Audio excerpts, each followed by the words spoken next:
라디오 사람책 이주민과 함께하는 사람들. 안녕하세요. 저는 이주와 가치라는 단체에서 활동하고 있는 고명숙이라고 합니다.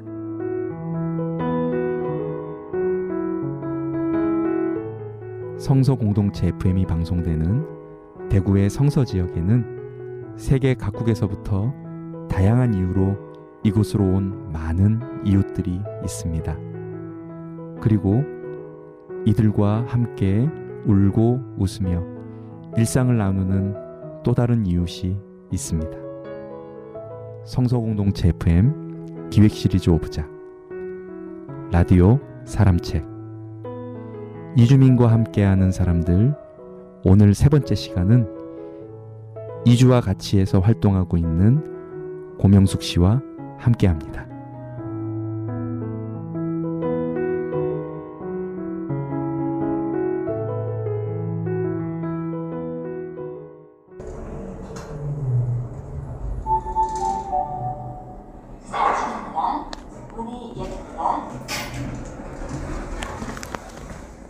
어서오세요.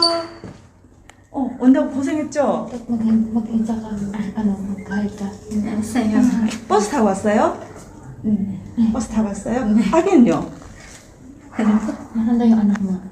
집에 있어요. 집에 있어요? 온다고 고생했어요. 빨리 들어가서 우리 상담해요. 들어가요. 이주와 가치라는 이름을 지을 때 사실 좀 고민을 많이 했거든요. 이제 여성을 넘어서서 좀 더 같이 함께 한다는 의미가 뭐 있을까 하다가 같이 함께, 그러니까 투게더의 의미도 있고 또 이주가 그만큼 가치 있다라는 의미에서 밸류의 의미도 함께 중의적인 의미를 약간 한번 써볼까 싶어서 저희가 이주와 가치라는 말로 하고, 한국 사회에서 뭐 가정폭력이나 성폭력이나 성매매 피해를 받으셨으면 누구 하나 도와줄 것도 없고 손 내밀 것도 없을 때 저희가 함께 하겠다는 의미로 시작을 했다가, 제가 작년부터는 그런 이주 여성을 더 넘어서서 이주민들, 또 이주 배경을 가진 청소년들, 또 아동들 다들 지원하는 그런 일을 하고 있습니다. 이주 여성과 함께한 지 벌써 12년째. 고명숙 씨도 처음에는 이주 여성들과 생활하면서 생각지 못한 문화적 차이를 느꼈다고 합니다. 저희 쉼터 처음에 할 때 여성들한테 필요한 거 뭐 있어요? 장 보는데 사줄게요. 이렇게 말하면 바게트빵을 사달라 그래요. 알겠어요. 이래가지고 바게트빵을 파리바게트 같은데 아침 일찍 가서 사와요. 다 슬라이스 해주잖아요. 근데 사다 줬는데 안 먹는 거예요. 몇 번을 그러다가 제가 한 번은 아니 사줘도 안 먹고 이러니까, 소장님 우리 거 말고요. 통으로 된 거 사주세요. 저 우리의 관점에서 봤던 거죠. 그래서 제가 미안해요. 이제는 안 잘라올게요. 이러면서 통으로 된 거 사다 드리니까 그렇게 훌륭한 반미 샌드위치를 만들어주시더라고요. 초창기 때 그랬었어요. 어떤 경우가 있었냐면, 저희 태국 통역 분이셨는데 저하고 같이 그 뭐 행사가 있어서 시장에 뭐 물건을 사러 가셨어요. 근데 이 선생님도 운전을 하시는 분이셔서 자동차 키를 갖고 있다가 떨어뜨리셨어요. 포장해 주시던 식당 주인분이 아이고 결혼 잘했네, 남편이 차도 사줬네, 이렇게 말씀하셨어요. 우리 그 선생님이 그 뒤에 저한테 엄청 화를 내셨어요. 왜 만약에 소장님이 그 키 떨어뜨려서 잡으면 아이고 결혼 잘했네 했겠나, 소장님 샀다 생각할 거 아니야. 근데 왜 나는 왜 남편이 사줬다 생각하고 그걸 결혼 잘했다 표현하고 왜 반말이냐. 맞지 않습니까? 그러니까 우리 사회에서 이주 여성은 굉장히 미숙한 존재고, 이 남편 없이는 뭔가를 할 수 없는 존재로 보시니까 그렇게 본다고 되게 화를 내셨어요. 이주 여성에 대한 편견은 사회 속에서만 있는 것은 아닙니다. 일부 결혼 중개업체를 통해 결혼한 이주 여성의 경우 가정 내에서조차 약자의 위치에 있습니다.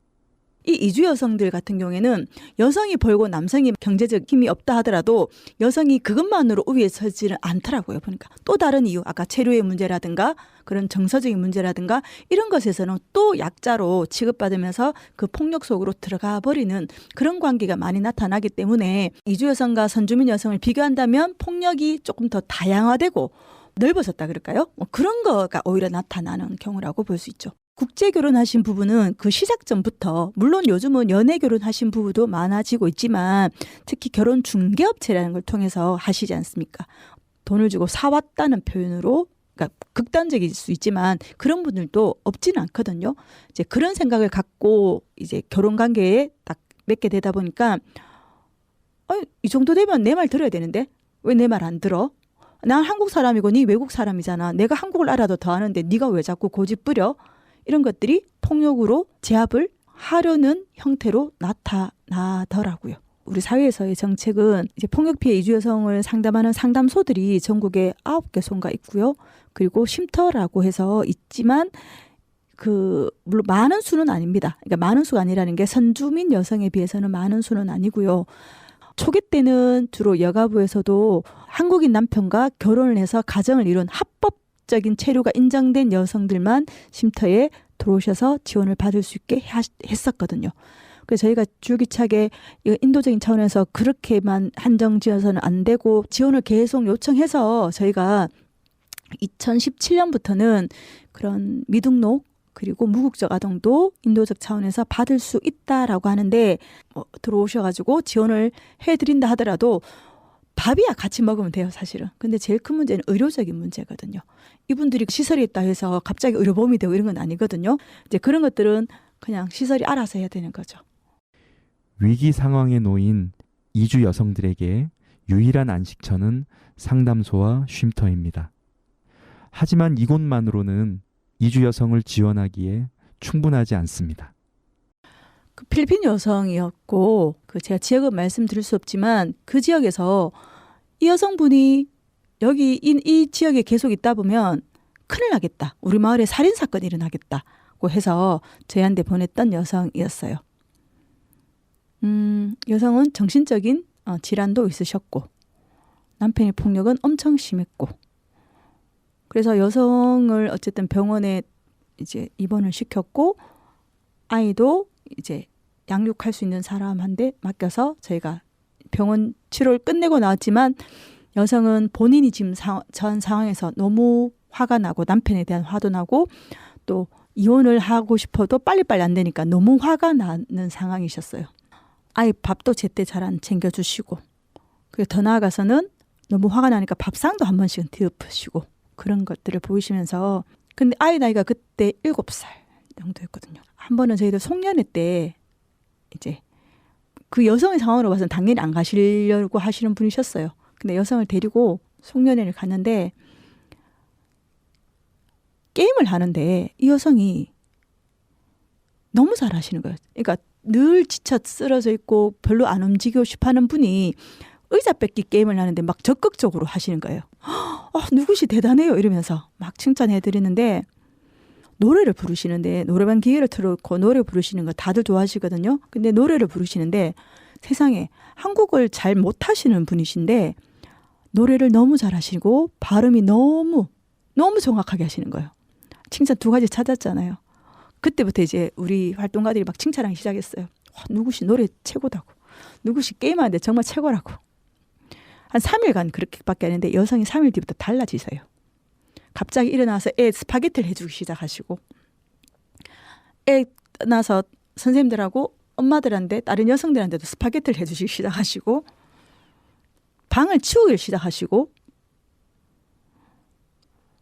너무 저희들이 놀랍다고 할 정도로 그래서 제가 그 틈을 타서 용기 내서 제가 여성한테 제안을 했었어요.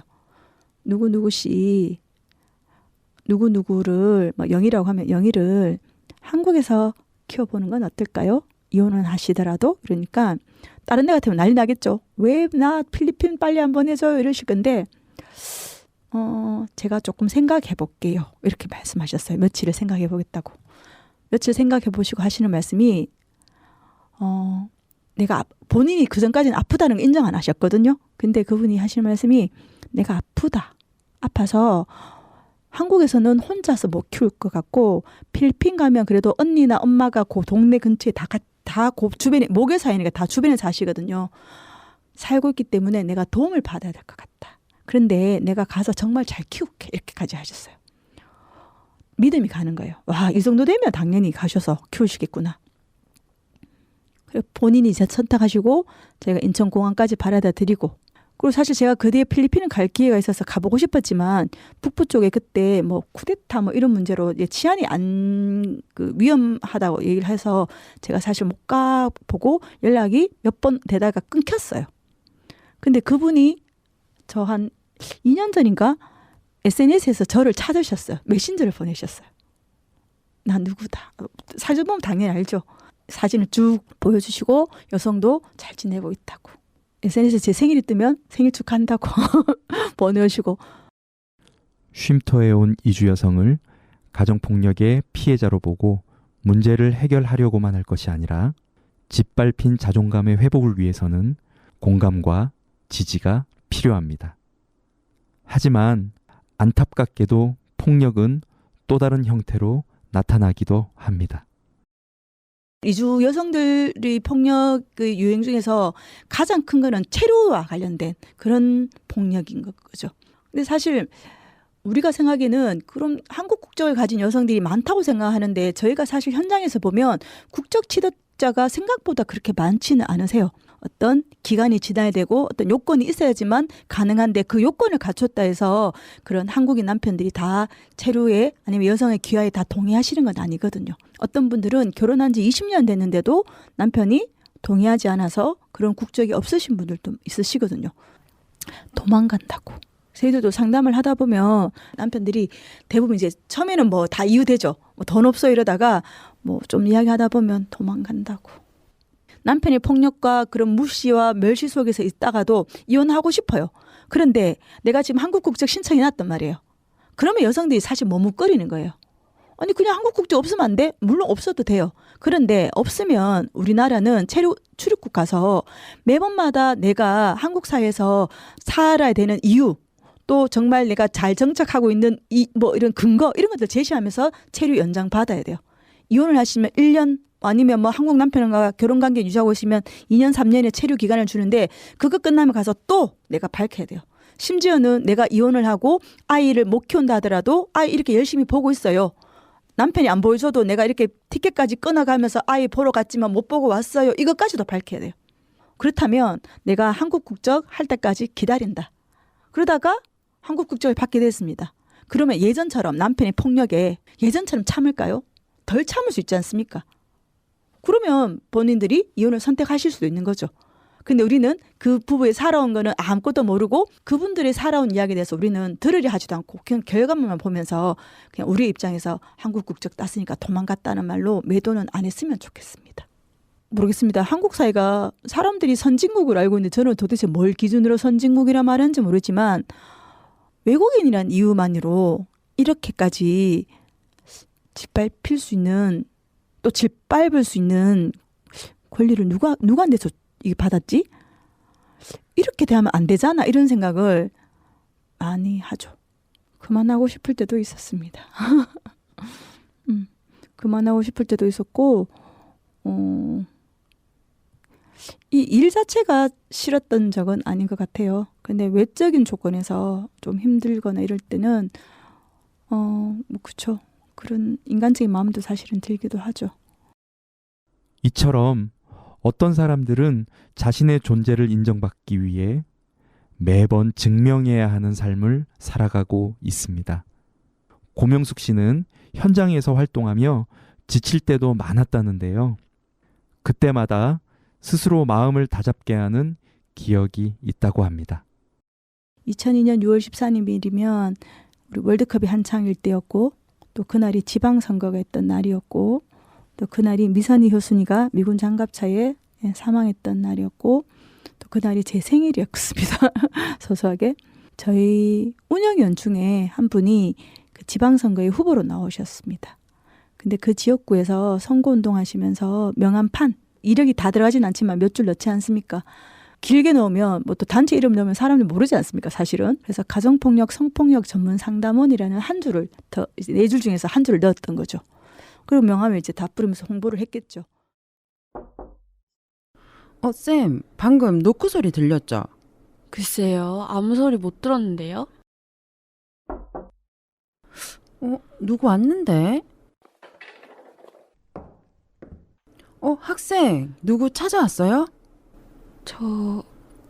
그게, 무슨 일 있어요? 이 명함 보고 왔는데요. 이거 우리 후보 명함인데? 가정폭력, 성폭력 상담원 이거 보고 찾아온 거예요? 네, 언니, 저 좀 도와주세요. 아이고, 괜찮아요. 잘 찾아왔어요. 언니랑 선생님들이 도와줄게요. 일단 들어오세요. 네. 투표 날 아침 한 10시 반쯤에 중학교 1학년짜리 여학생이 더 어린 초등학생들 둘을 데리고 그 후보에게 찾아와서 언니 나 성폭력 당했어요. 도와주세요라고 했었어요. 근데 이 아이를 지원하면서 제가 조금 극복했던 게 제가 있었던 그 당시에 제 단체는 대구 지역에서는 그래도 그나마 큰 단체였고 일을 전문적으로 하는 드러나는 유일했던 단체임에도 불구하고 그 아이나 그 부모님은 전혀 그런 걸 모르셨죠. 근데 그 아이가 그 위급한 상황에 떠오른 건 그 한 줄이었던 거죠. 저는 지금도 이렇게 제 인생의 목표가 그 한 줄, 내가 이런 사건이 났을 때 떠오르는 한 줄의 사람이 되고 싶은 게 제 목표이기도 한데 제가 지원을 하면서 몇 번씩 힘들 때 그게 떠올라서 제가 조금 더 해보자라는 생각으로 다시 또 힘내서 해야 되겠구나 이런 생각을 한 적도 있었습니다.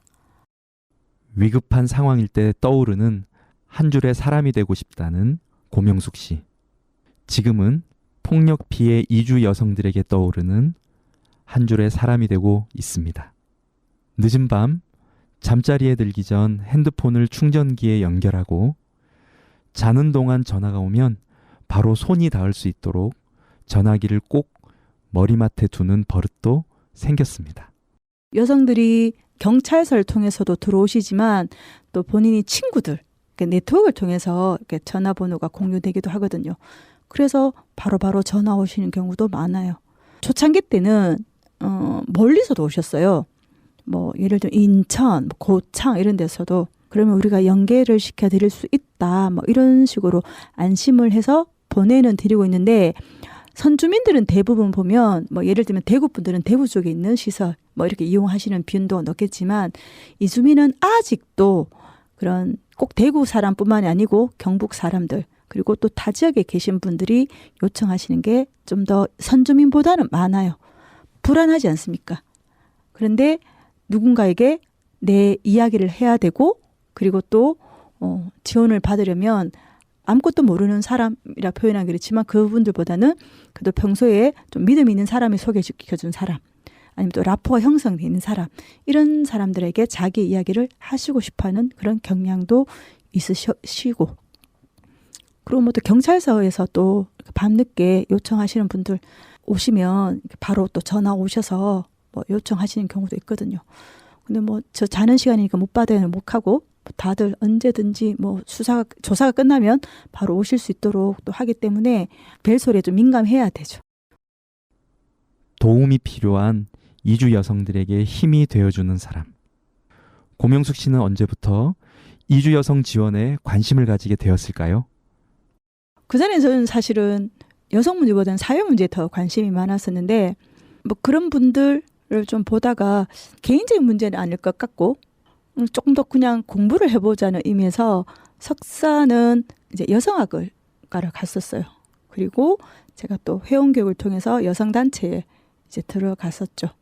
이제 그 제가 있었던 단체가 주로 상담을 통해서 인권을 지원하던 곳이었는데 거기서 이제 사건들을 접하면서 특히 폭력 피해 여성들을 더 이제 많이 접하면서 이게 개인만의 문제는 아니더라는 거죠.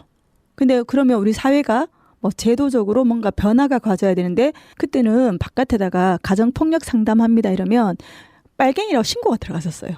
왜 너 가정이란데 폭력이란 단어를 써? 이러면서 제 기억으로는 제가 대학원 다닐 때인데 사람들한테 이런 법을 만들자. 법 만들어서 함부로 내 아내라는 이유로 내 아이라는 이유로 폭력이 가정 안에서 일어나지 않도록 하자라는 법 제정 운동을 했었어요.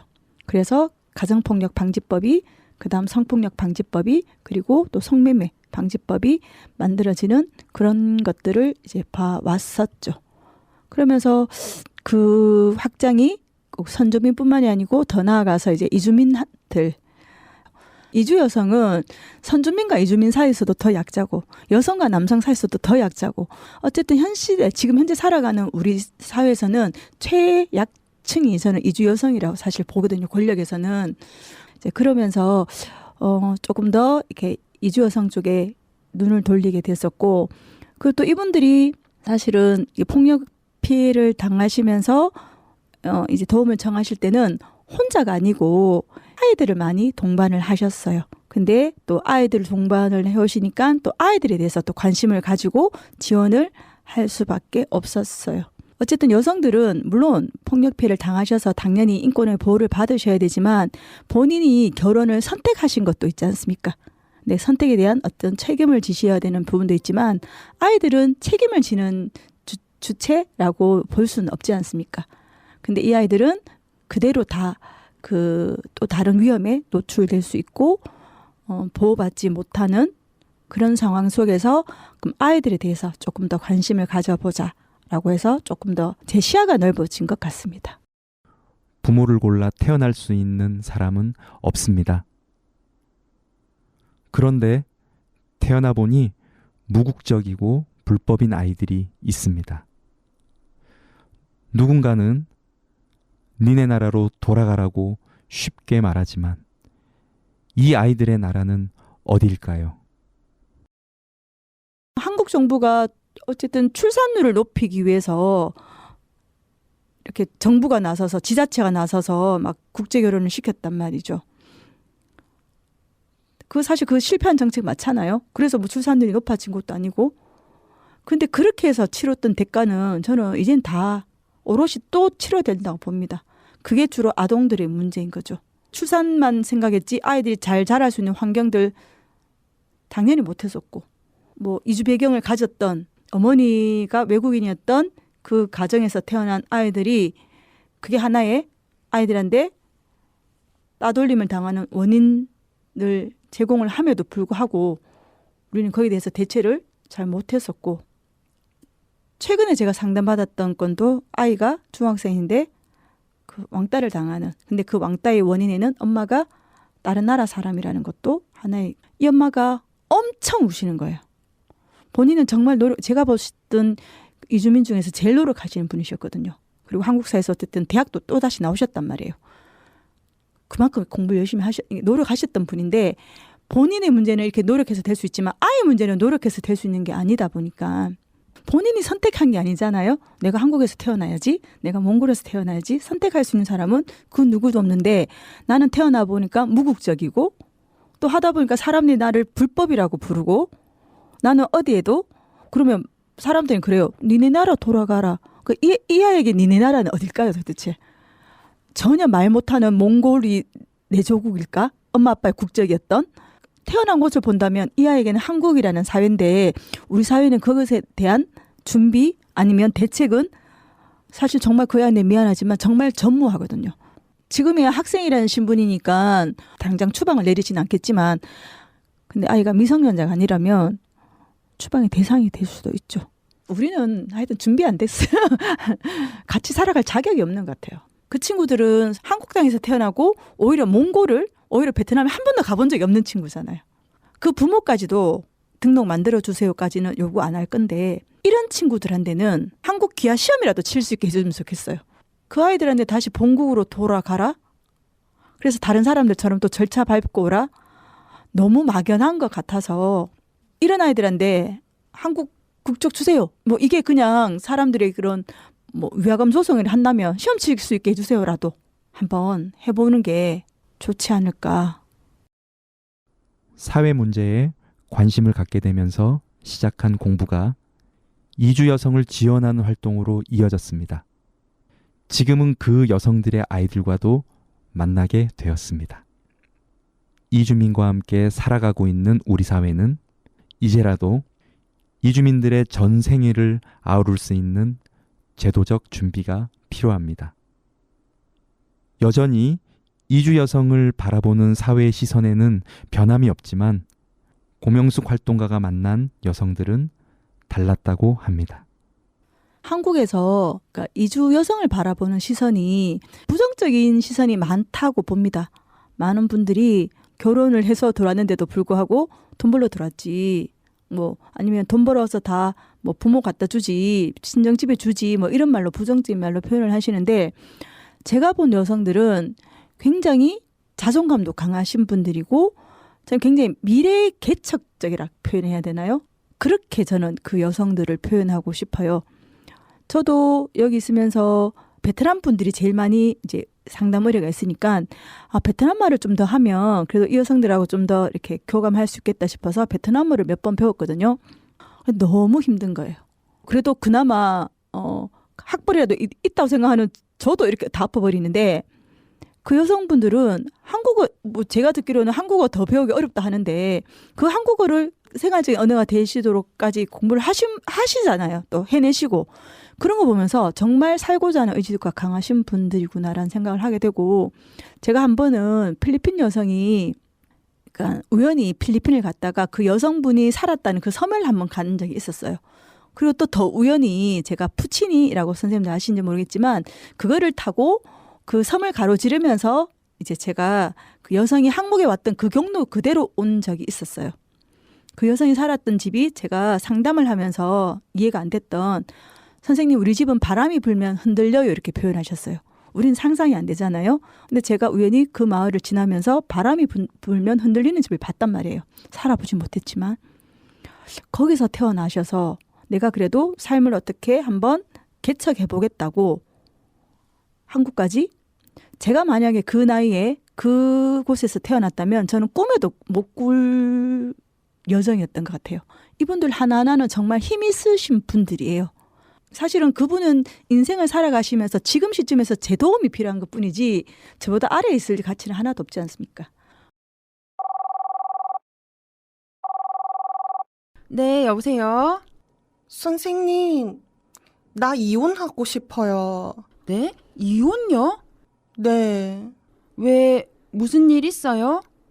남편이 나 사랑 안 해요. 남편이 사랑 안 한다고요? 혹시 때려요? 아니면은 바람 피워요? 아니에요. 근데 왜 사랑 안 한다 무슨 말이에요? 내 눈 안 봐요. 맨날 이러고 같이 잠도 안 자요. 밤 늦게 오고 맨날 담배만 피고 그거 나 안 사랑하는 거 그잖아요. 네. 그러면 일단 남편하고 센터에 같이 한번 나와줄 수 있어요? 남편이랑 얘기 같이 한번 해봐야 될 것 같은데. 네, 어서 오세요. 안녕하세요. 네, 잘 오셨어요. 오늘 오시라고 한 건, 얘기 들었습니다. 저는 뭐 오늘 와이프가 안 가면 안 된다고 해가지고 협박한 것도 있지만은 통역 선생님 통해서 전하고 싶은 말이 있어서 왔습니다. 그러셨어요? 네. 네, 요즘 일이 많이 힘듭니다. 차압도 들어오고 대출을 못 갚아가지고 좀 있으면 아파트도 없어져요. 네. 저 사람한테 이거를 얘기를 해줘야 되는데 설명을 잘 못하겠어요. 설명해도 알아들을 것 같지도 않고 그래가지고 오늘 통역쌤한테 계실 때 부탁 좀 하려고요. 무슨 말인지 알아들으셨어요? 네, 나 다 알아요. 5년 전, 나 한국 왔을 때 남편 집 없었어요. 남편 나 같이 돈 벌어 애 둘 키우고 은행 돈 받아서 조그맣지만 아파트 샀어요. 네, 그랬군요. 그런데 그거 아무것도 아니야. 5년 고생한 거 남편 나 사랑해. 나 또 해요. 남편 나 사랑 안 해? 그건 나 못해요. 아이고, 남편분 들으셨죠? 예, 저보다 20살이나 어린데 내 하나 보고 이까지 시집 왔는데요. 그동안에 와이프 볼 면목이 없었습니다. 근데 오늘 보니까 우리 와이프 내보다 그릇이 훨씬 크네. 여성이 그냥 이혼하고 싶다고 찾아오셨습니다. 그 이유가 뭐예요? 제가 물으니까 남편이 자기를 사랑하지 않는다고 말씀하셨어요. 베트남 여성분이었고 제가 남편이 사랑 안 한다는 게 때려요? 바람 피워요? 물으니까 아니래요. 그럼 왜 사랑 안 한다고 느껴요? 물으니까 남편이 어느 순간에 자기를 눈도 안 마주치고 한숨만 쉬고 부부관계도 안 하고 밤늦게 들어오고 베란다에서 담배나 피고 그거 나 사랑 안 하는 거잖아요. 이렇게 말씀하셨어요. 그래서 제가 여성분한테 남편하고 같이 오세요. 같이 상담 좀 해요. 라고 말씀을 드렸어요. 2주 뒤에 남편이 진짜 오셨어요. 이 남편이 하시는 말씀이 사업을 하시는데 잘 안 되는 거예요. 뭐 차압이 들어오고 뭐 이런 과정을 겪으면서 이제 대출한 돈을 못 갚아서 이제 곧 있으면 이 아파트가 차압 때문에 없어진다는 걸 말해야 되는데 자기가 볼 때는 와이프가 그 말을 알아들 수 있을 것 같지가 않고 자기도 잘 설명을 못 하겠는 거죠. 그래서 통역쌤 통해서 이야기하고 싶어요 라고 하셨어요. 그래서 제가 통역쌤 통해서 이야기 전달하라 했어요. 여성분이 알았어요 뭐 이럽니다. 너무 덤덤하게. 그래서 저는 우리 통역 선생님이 통역 잘못한 줄 알았어요. 다시 해달라고. 이 의미가 그 의미라고 다시 해달라고 하니까 여성이 다시 들으셔도 알겠다. 5년 전에 나 한국 왔을 때 남편 집 없었다. 근데 두 사람이 맞벌이하고 애 둘까지 키우면서도 대출 받아서 조그맣지만 아파트 하나 했는데 5년 고생 나 남편이 나 사랑하면 또 할 수 있다. 뭐 큰 고생이라고 이러면서 그런데 남편이 나 사랑 안 하면 나 그거 못해요 이렇게 말씀하셨어요. 남편분이 와이프분하고 통역쌤 잠깐만 나가달라 그러고 저하고 상담하시면서 펑펑 막 우시는 거예요. 그러시면서 솔직히 자기는 와이프가 20살이나 어리고 그리고 뭐 우리의 통념상 우리보다 못 사는 나라에서 왔고 또 나 하나 보고 와서 막 어려운 이야기를 별로 안 하고 싶었던 거고 이렇게 내 마음 속마음을 못 내비추었던 거죠. 근데 오늘 보니까 자기 와이프는 자기보다 그릇이 더 큰 사람이라고 표현하셨어요. 사실 맞지 않습니까? 그러면서 두 분이 손잡고 나가셨어요. 그 여성분을 제가 그 뒤에 성소공단 쪽에서 만났어요. 일요일 날. 그래서 제가 누구씨 요즘 안 싸우고 잘 살아요? 이렇게 물으니까 그분 여성분이 아직 집은 못 샀어요. 이렇게 웃으시면서 말씀하셨어요. 그러니까 집은 못 샀지만 잘 살고 계시겠죠. 이럴 때면 그런 말을 들으면 저는 보람 느껴요.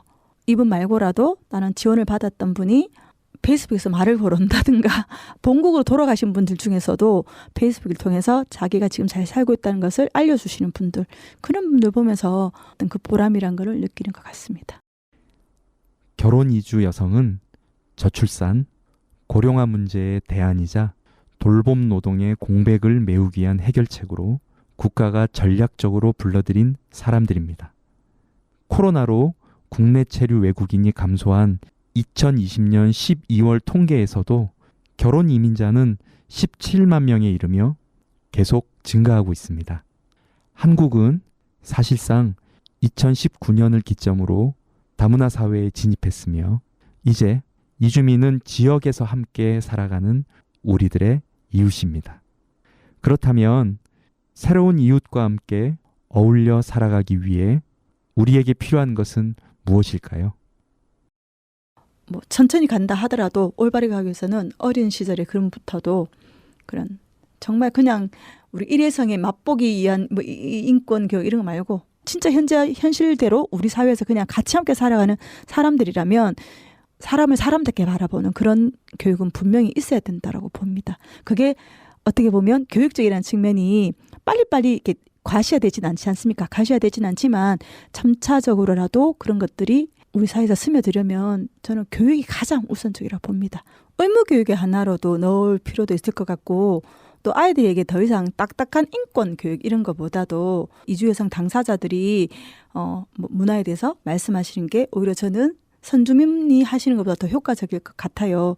뭐 그 내용이 더 풍부하든 안 그렇지 않더라는 그런 걸 떠나서라도 그리고 꼭 그게 또 교육을 떠나서 예를 들면 같이 요리를 해보고 또 같이 그 나라 뭐 그 나라라는 게 캄보디아나 베트남의 놀이도 해보고 뭐 그런 걸 하면서 좀 더 넓어질 필요가 있을 것 같아요.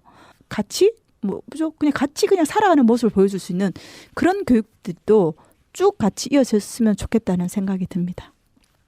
물론 그와 함께 또 제도적인 것도 바뀌어야 되겠지만요.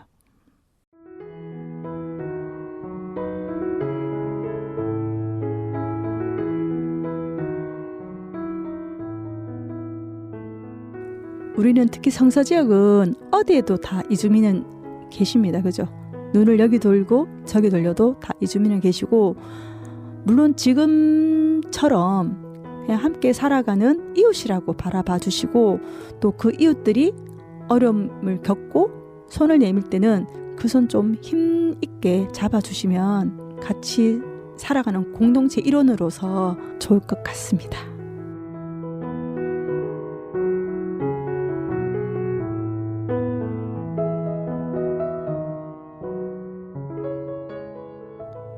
성서공동체 FM 기획 시리즈 오브작, 라디오 사람책, 이주민과 함께하는 사람들, 6월부터 10월까지 매월 셋째 주 화요일 오전 10시, 이주민과 함께하는 사람들의 시선을 통해 이주민의 삶을 전합니다.